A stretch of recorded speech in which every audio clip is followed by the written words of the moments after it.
다 함께 사도신경으로 우리의 신앙을 고백하며 이 새벽 주님 앞에 나아갑니다. 나는 전능하신 아버지 하나님 천지의 창조주를 믿습니다. 나는 그의 유일하신 아들 우리 주 예수 그리스도를 믿습니다. 그는 성령으로 잉태되어 동정녀 마리아에게서 나시고 본디오 빌라도에게 고난을 받아 십자가에 못 박혀 죽으시고 장사된 지 사흘 만에 죽은 자 가운데서 다시 살아나셨으며 하늘에 오르시어 전능하신 아버지 하나님 우편에 앉아 계시다가 거기로부터 살아있는 자와 죽은 자를 심판하러 오십니다. 나는 성령을 믿으며 거룩한 공교회와 성도의 교제와 죄를 용서받는 것과 몸의 부활과 영생을 믿습니다. 아멘. 찬송가 135장으로 주님을 찬양합니다.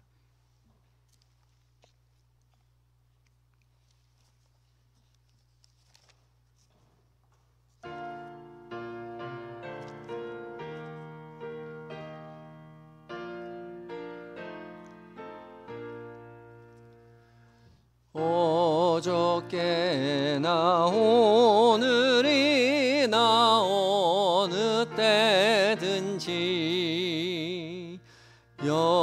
영원토록 변함없는 거룩한 말씀 믿고 순종하는 이의 생명 되시며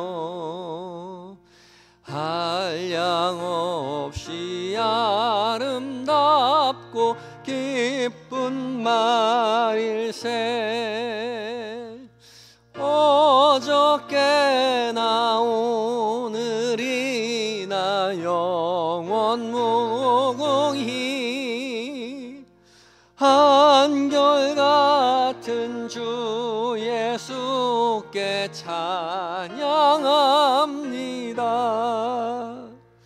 세상 지나고 변할지라도 영원하신 주 예수 찬양합니다. 아멘. 풍랑이는 바다 위를 걸어오시고 갈릴리의 험한 풍파 잔잔케 하고 겟세마네 동산에서 우리 위하여 눈물 짓고 기도하신 고난의 주님 어저께나 오늘이나 영원 무궁히 한결같은 주 예수께 찬양합니다. 세상 지나고 변할지라도 영원하신 주 예수 찬양합니다. 허물 많은 베드로를 용서하시고 사랑하는 그의 죄 확신 주시고 사랑하는 그의 제자 가슴에 안고 부드러운 사랑으로 품어주셨네. 어저께나 오늘이나 영원 무궁히 한결같은 주 예수께 찬양합니다. 세상 지나고 변할지라도 영원하신 주 예수 찬양합니다. 엠마오로 행하시던 주님 오늘도 한결같이 우리 곁에 함께 계시고 우리들을 영접하러 다시 오실 때 변함없는 영광의 주 진입에 오리.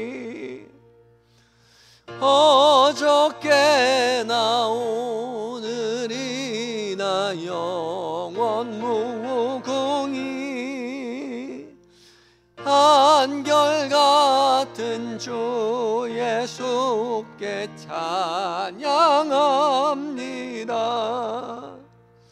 세상 지나고 변할지라도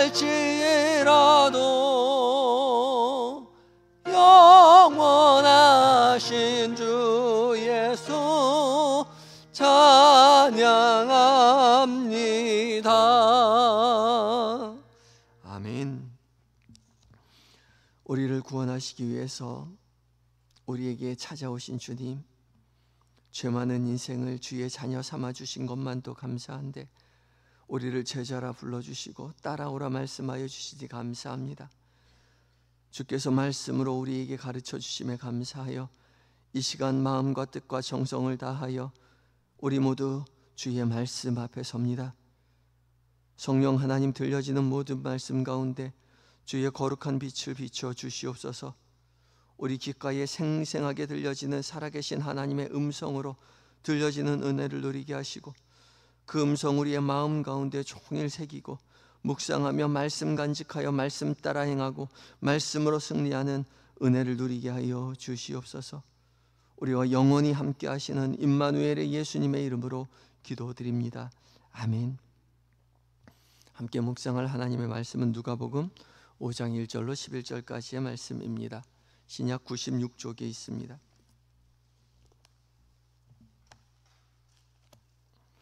누가복음 5장 1절로 11절까지의 말씀을 한 절씩 교독하시고 마지막 절 함께 읽습니다.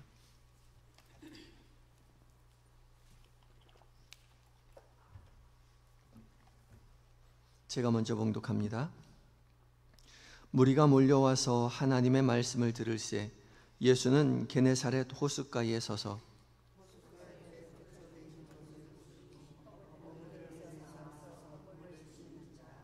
예수께서 한 배에 오르시니 그 배는 시몬의 배라. 육지에서 조금 떼기를 정하시고 앉으사 배에서 무리를 가르치시더니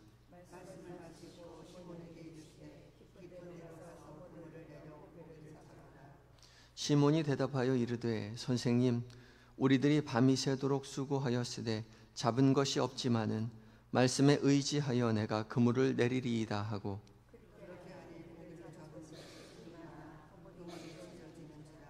이에 다른 배에 있는 동무들에게 손짓하여 와서 도와달라 하니 그들이 와서 두 배의 채움에 잠기게 되었더라.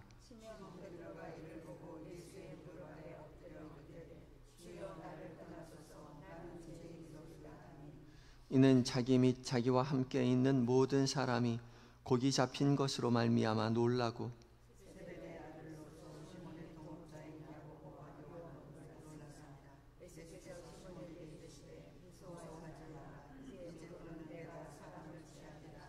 함께 읽습니다.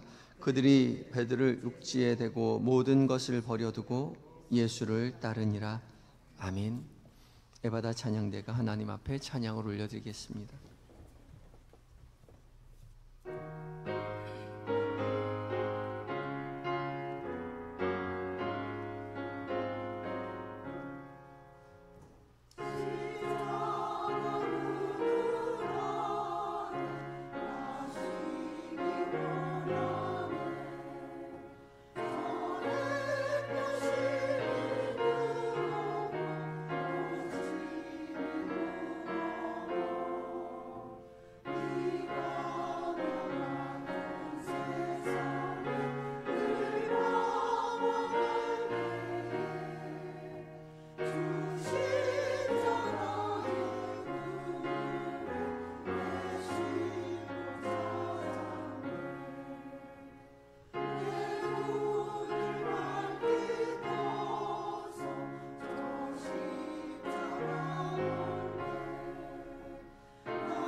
아멘. 에바다 찬양대 은혜의 찬양 감사합니다. 오직 은혜 가운데 믿음의 길 걸어가시는 모든 성도님들 되시기 바랍니다. 새벽 아침부터 높은 찬양 부르시느라고 고생이 많으셨습니다. 제가 어제 말씀 전하면서 이 찬양이 너무 은혜가 돼서 계속 흥얼거리면서 찬양을 부르면서 말씀을 준비했거든요. 꼭 같이 부르고 싶어서 불렀는데 이렇게 높은 찬양인지는 생각을 못했습니다. 파까지 올라가네요. 흥얼거릴 때는 몰랐거든요. 말씀 함께 묵상하며 은혜 나눴으면 좋겠습니다. 오늘 공동체 성경 읽기 이제 296회차를 접어듭니다. 누가복음 5장과 6장 말씀 그리고 시편은 136편을 묵상하게 되죠. 오늘 묵상하게 되는 5장과 6장 말씀은 예수께서 드디어 이제 각종 병을 고치시고 말씀을 전하시고 제자를 부르시는 공생의 사역을 전반적으로 행하시는 모습을 기록하고 있습니다. 어제 읽은 4장에 예수님께서 이제 마귀의 시험 40일 동안 금식하시고 마귀의 시험을 이기시고 공생애를 시작하셨는데 5장과 6장은 공생애의 사역들을 계속해서 전반적으로 기록하고 있죠. 그 중에 5장 1절부터 11절까지의 말씀은 예수님께서 베드로를 부르시는 장면입니다. 5장 1절에 보면 이제 무리들이 몰려와서 하나님의 말씀을 들을 때에 라고 시작을 하고 있죠. 무리들이 예수님께로 몰려오자 예수님은 이 무리들을 가르쳐 주시기로 작정하십니다. 그리고 예수님은 게네사렛 호숫가에 섰다라고 말하는데 이 게네사렛 호숫가는 갈릴리 호수를 말하죠. 갈릴리 호수나 게네사렛 호수나 똑같습니다. 긴네렛 호수라고도 표현하는데 이 긴네렛, 게네사렛이 비파라는 뜻입니다. 이 호숫가의 모양이 비파라는 악기를 닮았다고 해서 게네사렛 호수, 긴네렛 호수라고 부르죠. 근데 이제 갈릴리 호수라고 부르는 거는 갈릴리라는 지역에 있기 때문에 갈릴리 호수입니다. 다 같은 호수 이름입니다. 예수님께서 이제 갈릴리 호수에 배 두 척 있는 것을 보시고 그 중에 한 배에 오르시죠. 그 배가 시몬의 배였습니다. 베드로의 배였던 것이죠.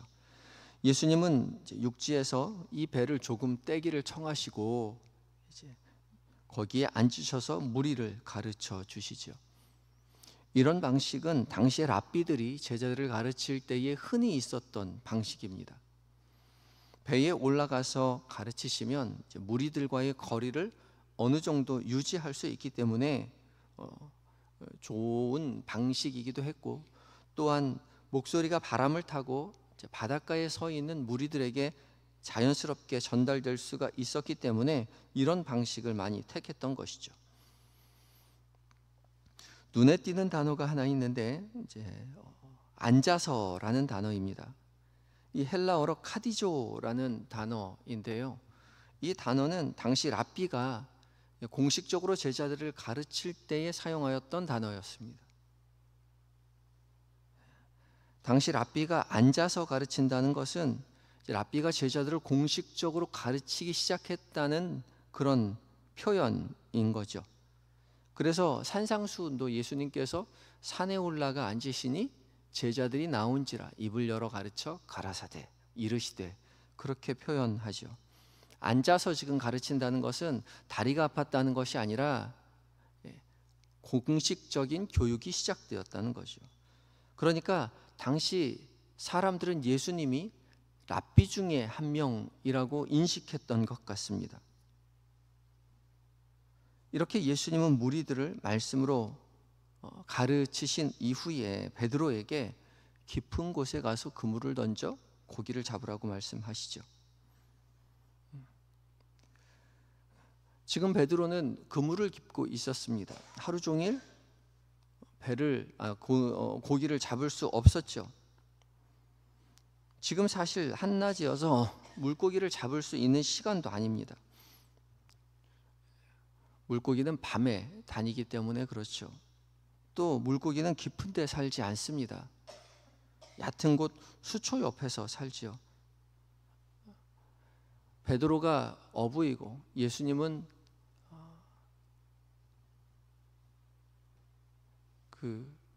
갑자기 생각이 안 나네. 예, 예수님의 직업이 생각이 안 나네요. 예. 생각이 안 나는데 어떡하죠? 목수죠. 목수라는 단어가 전혀가 생각이 안 나서 죄송합니다. 예. 예수님은 목수이기에 물고기를 어떻게 잡아야 되는지 알지 못하죠. 그런데도 베드로가 대답하죠. 5절에 시몬이 대답하여 이르되 선생님, 우리들이 밤이 새도록 수고하였으되 잡은 것이 없지만은 말씀에 의지하여 그물을 내리겠습니다 말합니다. 이 시몬 베드로의 대답이 정말 대단하죠. 평생 어부로 살았던 베드로가 밤이 새도록 물고기를 한 마리 잡지 못했는데 평생 목수로 살아온 예수님의 말씀을 의지해서 깊은 곳에 가서 그물을 던진다니요. 그런데도 베드로가 그물을 던지기로 한 결정적인 이유가 있죠. 바로 말씀에 의지하였기 때문입니다. 베드로는 그물을 씻으면서 예수님의 말씀을 들었을 것입니다. 그리고 예수님의 말씀이 그 어떤 랍비의 말씀과는 다르다는 것을 깨달았던 것이죠. 다른 차원의 말씀이요, 사람의 말이 아닌 하나님의 아들의 권위의 말씀을 듣고 있었던 것입니다. 그래서 자신이 지금까지 알아왔던 어부로서의 상식과는 전혀 맞지 않았던, 한낱 목수라고 생각하였던 그 예수님, 그 예수님이 아니라 하나님의 아들로서의 권위를 가진 예수님의 말씀, 그 말씀에 의지해서 그물을 내리겠다라고 결정하죠. 그리고 말씀에 순종합니다. 그 베드로의 순종이 참 부럽습니다. 우리는 늘 하나님이 우리가 순종할 만한 상황까지, 우리를 이해시킬 수 있는 자리까지 이끌어 주시면 우리가 순종하겠노라고 그렇게 기도하고 그렇게 바라죠. 그런데 베드로는 자기의 상식 안에서 순종할 만한 상황이 아닌데도 불구하고 순종하기로 결단을 하죠. 베드로가 왜 그랬을까요? 지금 자기에게 들려지는 그 말씀이 한낱 목수의 말이 아니라는 사실을 너무나 깊이 깨달았던 것이죠. 하나님의 아들로서의 말씀, 하나님의 말씀으로 권위를 느꼈던 것입니다. 그래서 베드로는 자신의 상식이나 생각이나 경험보다 예수님의 말씀을 더욱더 신뢰할 수 있었던 것이죠. 우리도 그래야 할 것입니다. 우리에게 들려지는 그 말씀이 사람의 말이 아니라, 어부의 말이 아니라, 목수의 말이 아니라, 2000년 전 랍비의 말이 아니라 지금 나에게 들려주시는 그 말씀이 살아 역사하시는 하나님의 말씀이라고 듣고 신뢰하며 나의 경험이나 생각이나 상식을 다 내려놓고 그 말씀에 순종하며 살아가야 할 것이죠. 그때 비로소 우리는 살아계신 하나님의 말씀의 능력을 경험하게 될 것입니다.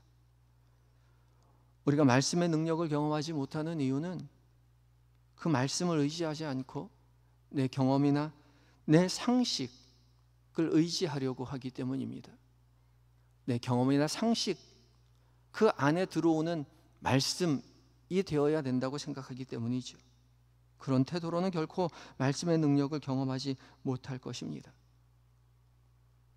내 경험, 내 생각 다 내려놓고 오직 주님의 말씀에 의지하여 말씀에 순종하며 살아가시는 저와 여러분이 되셔야 할 것입니다.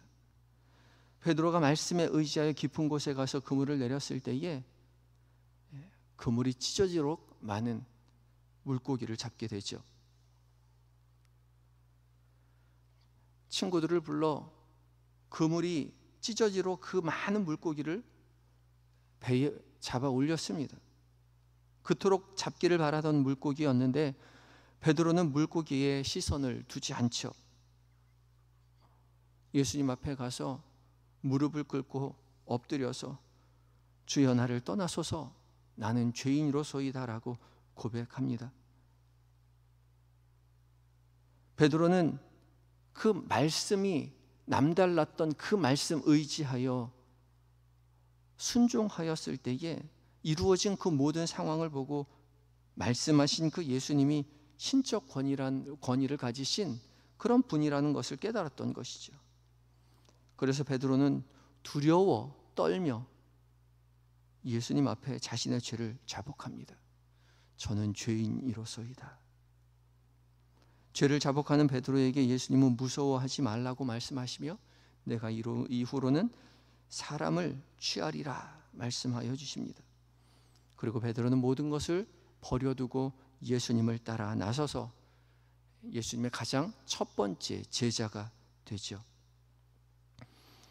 베드로가 그물과 배, 물고기 뿐만 아니라 모든 것을 버려두었을 때에 그의 인생이 바뀌어 예수님의 가장 첫 번째 제자가 됩니다. 참 대단하죠. 어떻게 모든 것을 버릴 수 있었을까요? 우리 같았으면 그 물고기를 버릴 수 없었겠죠. 얼마나 바라던 물고기였는데요. 그 물고기 다 팔아서 팔면 얼마나 많은 돈을 얻을 수 있겠습니까? 그 돈 가지고 아내에게 가서 아이들에게 가서 내가 지금 예수님 따라가야 하니까 이거 가지고 좀 먹고 살고 있으면 나중에 다시 오겠노라고 그렇게 이야기할 수 있을 것 같은데 베드로는 그렇지 않았습니다. 다 버려두고 예수님을 따랐어요. 예수님을 따랐더니 예수님이 인생을 책임져 주셨죠. 그리고 그의 인생은 완전히 변화됩니다. 그렇다고 해서 그가 아내로부터 버림받고 살았던 것은 아닙니다. 말씀을 계속 따라가다 보면 예수님과 함께 베드로는 베드로의 장모의 열병을 고치기 위해서 장모님 댁에도 가죠. 전승에 의하면 베드로 장모의 집에서 예수님께서는 오래도록 계속해서 머물면서 그곳에서 함께 누리고 말씀을 전하고 했던 것을 전승에서 이야기를 합니다. 그리고 지금도 이 베드로 장모의 집에서 이 교회가 세워졌고 그 교회의 터가 아직도 이 갈릴리 바다 호숫가에 있다는 것으로 지금도 전해지고 그곳에 교회가 서 있음을 교회의 유적지가 지금도 있습니다. 예수님만 따라갈 때에 주님께서 우리의 인생을 책임져 주실 것입니다. 내 생각과 내 모든 상식을 내려놓고 주님의 말씀에 의지하여 예수님 따라가서 주님으로 말미암아 우리의 인생이 변화되고 우리의 인생이 예수님으로 인하여 살게 되는 그 은혜를 누리시는 모든 성도님들 되시기를 예수 그리스도의 이름으로 축복합니다. 함께 기도하실 때에 우리의 경험이나 생각 의지하지 않고 오직 예수님의 말씀을 더욱 의지하여 살아가서 우리의 인생이 변화되는 은혜를 누리게 해달라고 간절한 마음 가지고 기도하며 나아갑니다. 다 같이 기도하시겠습니다.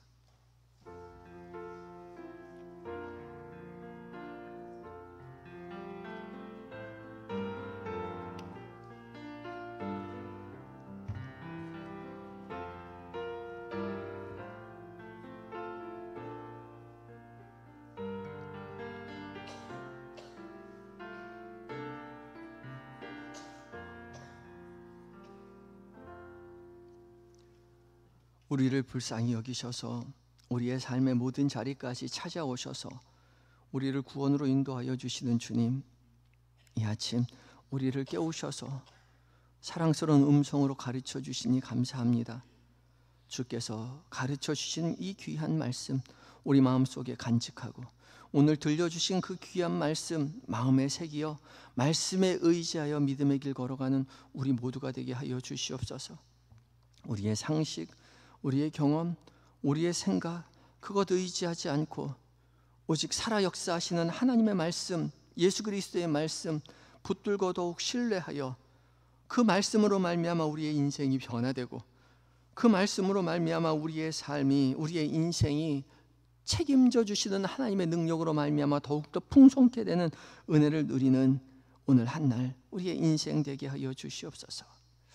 잠들어 있는 우리의 가족, 우리의 자녀, 우리의 부모님, 우리의 남편 주께서 돌보시고 함께 하셔서 오직 주님을 의지함으로 말미암아 주의 능력을 경험하는 믿음의 가문되는 복을 누리게 하시고, 몸과 마음이 연약한 한우들 주께서 친히 찾아가 치료의 광선을 비춰주심으로 말미암아 고난의 자리 가운데 주님을 부르짖을 때에 주님을 만나고 주님으로 인하여 속히 회복되어 하나님 앞에 영광 돌려드리고 더욱더 믿음으로 굳건하게 되는 은혜를 누리는 모든 성도들 되게 하여 주시옵소서. 군에 있는 아들들, 해외에 있는 자녀들, 출타 중인 교우들 주께서 늘 곁에 계셔서 세밀히 은밀히 살피시고 도우시며 맡겨진 사명 모든 것 기쁨으로 감당하고 하나님 안전하게 건강하게 가족의 품으로 교회의 품으로 돌아오게 하여 주시옵소서. 오늘 하루를 온전히 주 앞에 의탁합니다. 주님과 동행하며 말씀에 의지하여 승리하는 한날 되는 우리 모두의 삶이 되게 하여 주시옵소서. 오늘도 우리의 삶 가운데 살아 역사하시는 예수님의 거룩하신 이름으로 감사하며 기도드리옵나이다. 아멘. 하늘에 계신 우리 아버지, 아버지의 이름을 거룩하게 하시며 아버지의 나라가 오게 하시며 아버지의 뜻이 하늘에서와 같이 땅에서도 이루어지게 하소서. 오늘 우리에게 일용할 양식을 주시고 우리가 우리에게 잘못한 사람을 용서하여 준 것 같이 우리 죄를 용서하여 주시고 우리를 시험에 빠지지 않게 하시고 악에서 구하소서. 나라와 권능과 영광이 영원히 아버지의 것입니다. 아멘.